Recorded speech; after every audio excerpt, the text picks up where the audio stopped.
Hi പ്രിയമുള്ള സുഹൃത്തുക്കളെ, മുറ്റത്തെ മുല്ലയ്ക്ക് മണമില്ല എന്നതുപോലെ നരേന്ദ്രമോദി എന്ന് കേൾക്കുമ്പോൾ തന്നെ ചില ആളുകൾക്ക് ഇവിടെ അപസ്മാര രോഗമാണ്.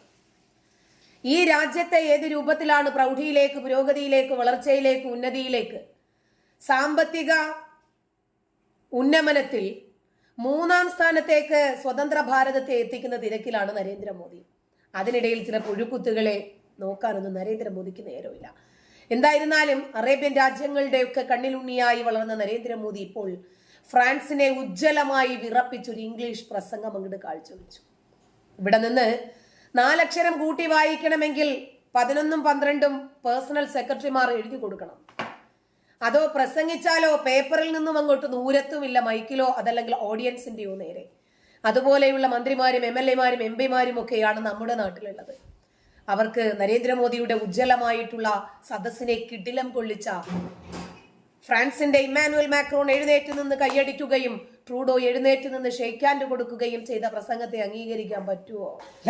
അമേരിക്കൻ പ്രസിഡന്റ് ഡൊണാൾഡ് ട്രംപിന്റെ ക്ഷണപ്രകാരം 2 ദിവസത്തെ സന്ദർശനത്തിന് വേണ്ടി പ്രധാനമന്ത്രി നരേന്ദ്രമോദി വാഷിംഗ്ടണിൽ എത്തിയ വിവരം നമ്മുടെ നാട്ടിലെ ചില മാധ്യമങ്ങൾ ചെറിയ കോളത്തിനകത്ത് ഒരു വാർത്തയായിട്ട് അങ്ങ് ഒതുക്കി.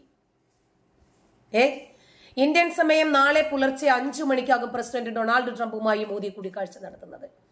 അമേരിക്കയിൽ നിന്ന് സൈനിക വിമാനങ്ങൾ വാങ്ങുന്നത് ഉൾപ്പെടെയുള്ള വിഷയങ്ങൾ ചർച്ചയാകും. അനധികൃത കുടിയേറ്റക്കാരെ തിരിച്ചയക്കുന്ന വിഷയത്തിലും 2 രാജ്യങ്ങളും ചർച്ചയിൽ ശക്തമായിട്ടുള്ള നിലപാട് വ്യക്തമാക്കും. ഈ വർഷം നടക്കുന്ന ക്വാഡ് ഉച്ചകോടിക്കായി ഡൊണാൾഡ് ട്രംപിനെ മോദി ഇന്ത്യയിലേക്ക് ക്ഷണിക്കും. വാഷിംഗ്ടണിനടുത്തുള്ള ആൻഡ്രൂസ് എയർഫോഴ്സ് വിമാനത്താവളത്തിലാണ് പ്രധാനമന്ത്രിയുടെ വിമാനം ഇറങ്ങിയത്. അമേരിക്കൻ പ്രസിഡന്റിന്റെ ഔദ്യോഗിക അതിഥി മന്ദിരമായ ബ്ലെയർ ഹൗസിലേക്ക് താമസിക്കുന്നതിന് വേണ്ടി എത്തിയ മോദിക്ക് ഊഷ്മളമായ വരവേൽപ്പാണ് അവിടെ ഒരുക്കിയത്. ബ്ലെയർ ഹൗസിന് മുന്നിൽ പ്രധാനമന്ത്രിയെ സ്വീകരിക്കാൻ നിരവധി ഇന്ത്യക്കാരും എത്തിയിട്ടുണ്ടായിരുന്നു. അമേരിക്കൻ പ്രസിഡന്റിന്റെ ഔദ്യോഗിക വസതിയായ വൈറ്റ് ഹൗസിന് നേരെ എതിർവശത്താണ് ബ്ലെയർ ഹൗസ് സ്ഥിതി ചെയ്യുന്നത്. അമേരിക്കൻ സന്ദർശനത്തിനിടയിൽ പ്രധാനമന്ത്രി നരേന്ദ്രമോദി ഇലോൺ മസ്കുമായി കൂടിക്കാഴ്ച നടത്തിയേക്കും. സ്റ്റാർലിങ്ക് ഉപഗ്രഹ ശൃംഖല വഴി ബ്രോഡ്ബാൻഡ് സേവനം ഇന്ത്യയിലേക്ക് വ്യാപിപ്പിക്കുന്നതിനെ കുറിച്ച് 2 പേരും ചർച്ച ചെയ്യും എന്നാണ് കേൾക്കുന്നത്. സ്റ്റാർലിങ്ക് സേവനം ഇന്ത്യയിൽ തുടങ്ങാൻ സന്നദ്ധമാണ് എന്ന് നേരത്തെ മസ്ക് പ്രഖ്യാപിച്ചിട്ടുണ്ടായിരുന്നു. ഇതേസമയം ടെസ്ലയുടെ ഇന്ത്യയിലേക്കുള്ള വരവ് ചർച്ചയാകുമോ എന്ന് ഇപ്പോൾ വ്യക്തമാണ്.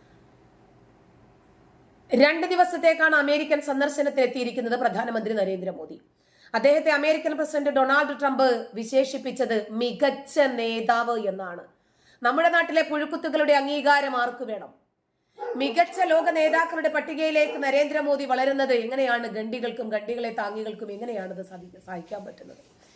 7 കാര്യങ്ങളാണ് ട്രംപ് പ്രധാനമന്ത്രിയെ കുറിച്ച് വിശേഷിപ്പിച്ചത്. ഈ 7 കാര്യങ്ങൾ കേട്ടാൽ മോദി വിരോധികള് നെഞ്ചിലിടിച്ച് നിലവിളിക്കും, സംശയമില്ല.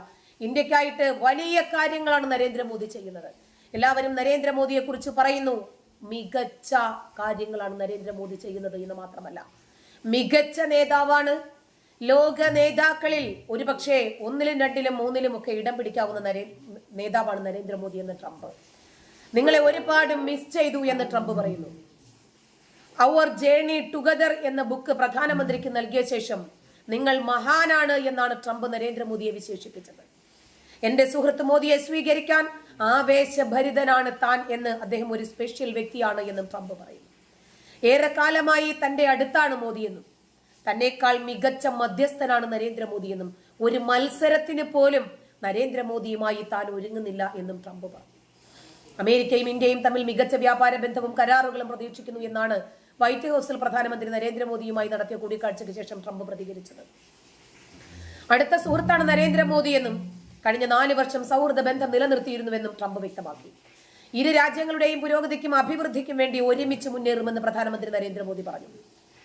ഇന്ത്യ അമേരിക്ക ബന്ധം ശക്തിപ്പെടുത്തുമെന്നും ട്രംപിന്റെ 2ാം ഊഴത്തിൽ ഇരട്ടി വേഗതയിൽ ഇന്ത്യയും അമേരിക്കയും ഒന്നിച്ച് പ്രവർത്തിക്കുമെന്നും പ്രധാനമന്ത്രി പറഞ്ഞു.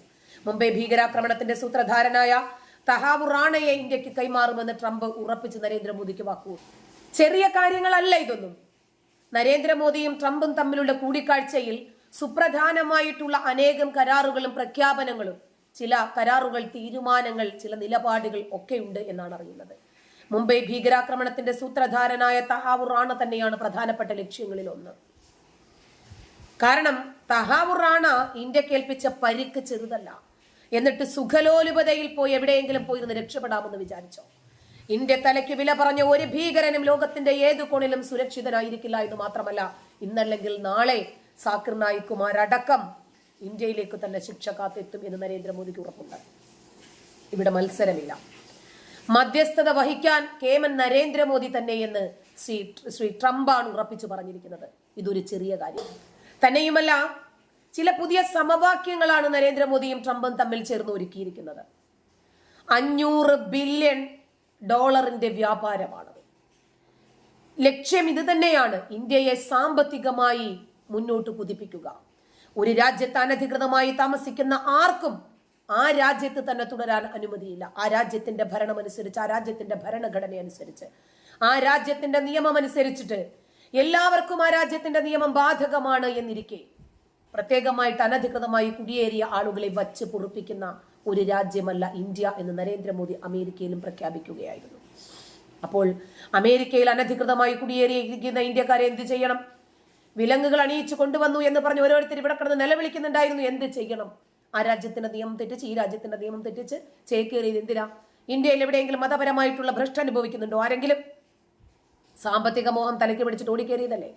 അനധികൃതമായി US താമസിക്കുന്ന ഇന്ത്യൻ പൗരന്മാരെ സ്വീകരിക്കുമെന്നാണ് പ്രധാനമന്ത്രി നരേന്ദ്രമോദി പറഞ്ഞത്.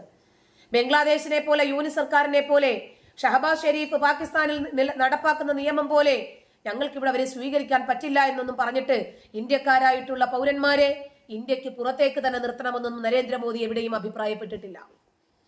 മനുഷ്യക്കടത്ത് അവസാനിപ്പിക്കാൻ ശ്രമങ്ങൾ നടത്തേണ്ടതുണ്ട്. ഒരു രാജ്യത്ത് അനധികൃതമായി പ്രവേശിക്കുന്ന ആർക്കും ഇവിടെ ജീവിക്കാൻ അവകാശമില്ലെന്നും ഇത് ലോകത്തിന് മുഴുവൻ ബാധകമാണെന്നും നരേന്ദ്രമോദി അമേരിക്കൻ മണ്ണിൽ നിന്നിട്ടാണ് കൂട്ടിച്ചേർത്തത്. മാധ്യമപ്രവർത്തകന്റെ ചോദ്യത്തിന് മറുപടി പറയുമ്പോൾ നരേന്ദ്രമോദി വികാരാധീനനായി തന്നെയാണ് സംസാരിച്ചത്. കൈകാലുകൾ ബന്ധിച്ച് 104 ഇന്ത്യക്കാരെ സൈനിക വിമാനത്തിൽ അമേരിക്കയിൽ നിന്നും ഇന്ത്യയിലേക്ക് നാടുകടത്തി ഒരാഴ്ചയ്ക്ക് ശേഷമാണ് പ്രധാനമന്ത്രിയുടെ ഈ പ്രസ്താവന വരുന്നത്. ഇന്ത്യയിലെ യുവാക്കളും ദുർബലരും ദരിദ്രരുമായ ആളുകൾ പറ്റിക്കപ്പെടുകയാണ്. വലിയ സ്വപ്നങ്ങളും വലിയ വാഗ്ദാനങ്ങളും കണ്ട് ആകർഷിക്കപ്പെടുന്ന വളരെ സാധാരണ കുടുംബങ്ങളിലെ കുട്ടികളാണിവർ. എന്തിനാണ് കൊണ്ടുവരുന്നത് എന്ന് പോലും അറിയാതെയാണ് പലരും എത്തപ്പെടുന്നത് എന്നും നരേന്ദ്രമോദി പറഞ്ഞു.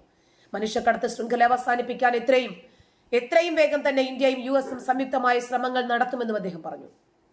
ഞങ്ങളുടെ ഏറ്റവും വലിയ പോരാട്ടം ഈ മുഴുവൻ ശൃംഖലകൾക്കുമെതിരെയാണ്. ഇതിൽ അമേരിക്കൻ പ്രസിഡന്റ് ഡൊണാൾഡ് ട്രംപ് ഇന്ത്യയുമായി പൂർണ്ണമായും സഹകരിക്കുമെന്ന് ഞങ്ങൾക്ക് ഉറപ്പുണ്ടെന്നും പ്രധാനമന്ത്രി നരേന്ദ്രമോദി പറഞ്ഞു. ഇതിനിടയിൽ ഏറ്റവും ഉയർന്ന ഇറക്കുമതി തീരുവ ചുമത്തുന്ന രാജ്യമാണ് ഇന്ത്യ എന്ന് അമേരിക്കൻ പ്രസിഡന്റ് ഡൊണാൾഡ് ട്രംപ് പറഞ്ഞു. എന്നാൽ ബിസിനസ് സൗഹൃദ രാജ്യമല്ല ഇന്ത്യ എന്നും ട്രംപ് പറഞ്ഞു. ഇരു രാജ്യങ്ങളുടെയും പുരോഗതിക്കും അഭിവൃദ്ധിക്കും വേണ്ടി ഒരുമിച്ച് മുന്നേറുമെന്ന് പ്രധാനമന്ത്രി നരേന്ദ്രമോദിയും പറഞ്ഞു. വൈറ്റ് ഹൌസിൽ വെച്ചിട്ടായിരുന്നു മോദി ട്രംപ് കൂടിക്കാഴ്ച. സംയുക്ത വാർത്താ സമ്മേളനത്തിൽ പരസ്പരം വാനോളം പുകഴ്ത്തിയാണ് രണ്ട് നേതാക്കളും സംസാരിച്ചത്. നമ്മുടെ രാജ്യത്തെ ചില ആളുകൾക്ക് നരേന്ദ്രമോദി എന്ന് പറഞ്ഞാൽ ഒരുതരം പുണ്യമാണ്. എന്നാൽ ലോകത്തുള്ള സകലമാന രാജ്യങ്ങളുടെയും ഭരണാധികാരികൾ നരേന്ദ്രമോദിയെ അംഗീകരിക്കുന്നു. അതുവഴി ഇന്ത്യക്കും അംഗീകാരം കിട്ടുന്നു. ഏത് കോണിലാണ് ഇന്ത്യക്കാരെ ചെല്ലുന്നതെങ്കിലും ശരി, ഈ കാലഘട്ടത്തിൽ അവർക്ക് അതിൻ്റെതായിട്ടുള്ള പരിഗണന ലഭിക്കുന്നുണ്ടെങ്കിൽ അതിന് ഒറ്റ കാരണമേ ഉള്ളൂ. അതാണ് ശ്രീ നരേന്ദ്രമോദി എന്ന വ്യക്തിപ്രഭാവം. നന്ദി.